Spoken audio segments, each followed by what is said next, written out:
ಸ್ನೇಹಿತರೆ ನಮಸ್ಕಾರ. ಈ ದಿನದ ಸಾಮಾನ್ಯ ಜ್ಞಾನ ಪ್ರಶ್ನೆ ಕುರಿತು ನೋಡುವುದಾದರೆ, ಇಲ್ಲಿ ಮೊದಲನೇ ಪ್ರಶ್ನೆ, ರಾಜಕೀಯ ಸಮಾನತೆ ಎಂದರೆ? ಪ್ರಶ್ನೆ ಏನಪ್ಪ ಅಂತಂದರೆ, ರಾಜಕೀಯ ಸಮಾನತೆ ಎಂದರೆ? ಇಲ್ಲಿ ಸರಿಯಾದಂಥ ಆಯ್ಕೆ ನೋಡುವುದಾದರೆ, ಇಲ್ಲಿ ಪ್ರತಿಯೊಬ್ಬ ಏನಪ್ಪ ಅಂತಂದರೆ ನಾಗರಿಕನಿಗೂ ಮತದಾನದ ಮತ್ತು ಚುನಾವಣೆಗೆ ಸ್ಪರ್ಧಿಸುವ ಹಕ್ಕುಗಳನ್ನು ಕೊಡುವುದಾಗಿರುತ್ತದೆ. ಸೊ ಇದನ್ನು ರಾಜಕೀಯ ಸಮಾನತೆ ಎಂದು ಕರೆಯುವರು. ಆಯ್ಕೆ 4 ಸರಿಯಾದಂಥ ಉತ್ತರ ಆಗಿದೆ. ಇನ್ನು ಅದೇ ರೀತಿಯಾಗಿ ಮುಂದಿನ ಪ್ರಶ್ನೆ ನೋಡೋಣ. ಇಲ್ಲಿ ಮುಂದಿನ ಪ್ರಶ್ನೆ, ಸಂವಿಧಾನ ರಚನಾ ಸಮಿತಿಯ ಬೇಡಿಕೆಯನ್ನು ಮೊಟ್ಟಮೊದಲು ವ್ಯಕ್ತಪಡಿಸಿದವರು ಯಾರು? ಸಂವಿಧಾನ ರಚನಾ ಸಮಿತಿಯ ಬೇಡಿಕೆಯನ್ನು ಮೊಟ್ಟಮೊದಲು ವ್ಯಕ್ತಪಡಿಸಿದವರು ಯಾರು? ಆಯ್ಕೆಗಳು: 1 1938ರಲ್ಲಿ ಜವಾಹರ್ಲಾಲ್ ನೆಹರು, 2 ಎಂ.ಎನ್. ರಾಯ್, 3 1936ರಲ್ಲಿ ಕಾಂಗ್ರೆಸ್ ಪಕ್ಷ, 4 1922ರಲ್ಲಿ ಮಹಾತ್ಮ ಗಾಂಧೀಜಿ. ಸ್ನೇಹಿತರೆ, ಸಂವಿಧಾನ ರಚನಾ ಸಮಿತಿಯ ಬೇಡಿಕೆಯನ್ನು ಮೊಟ್ಟ ಮೊದಲಿಗೆ ಏನಪ್ಪ ಅಂತಂದ್ರೆ 1934ರಲ್ಲಿ ಎಂ.ಎನ್. ರಾಯರವರು ವ್ಯಕ್ತಪಡಿಸಿದರು.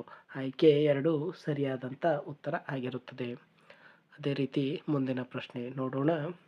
ಇಲ್ಲಿ ಮುಂದಿನ ಪ್ರಶ್ನೆ ಬಂದು, ರಾಷ್ಟ್ರೀಯ ಅಭಿವೃದ್ಧಿ ಮಂಡಳಿಯ ಅಧ್ಯಕ್ಷರು ಯಾರಾಗಿರುತ್ತಾರೆ?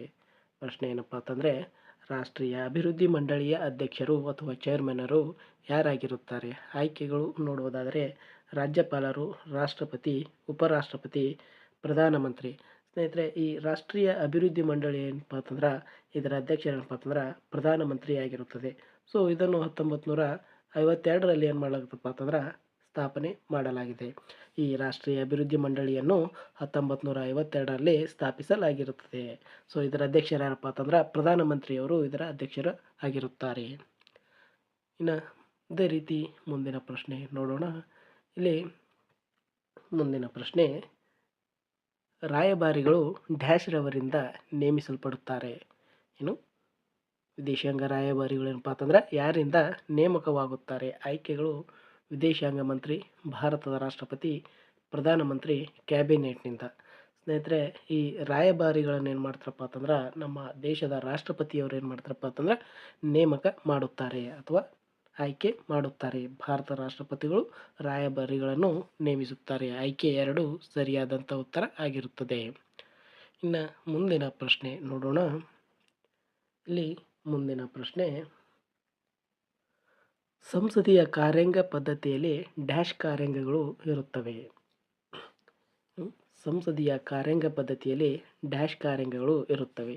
ಆಯ್ಕೆಗಳು: ನಾಮಮಾತ್ರ, 2 ನಾಮಮಾತ್ರ ಹಾಗೂ ನೈಜ ಕಾರ್ಯಾಂಗ, ಏಕವ್ಯಕ್ತಿ, ಬಹುವ್ಯಕ್ತಿ.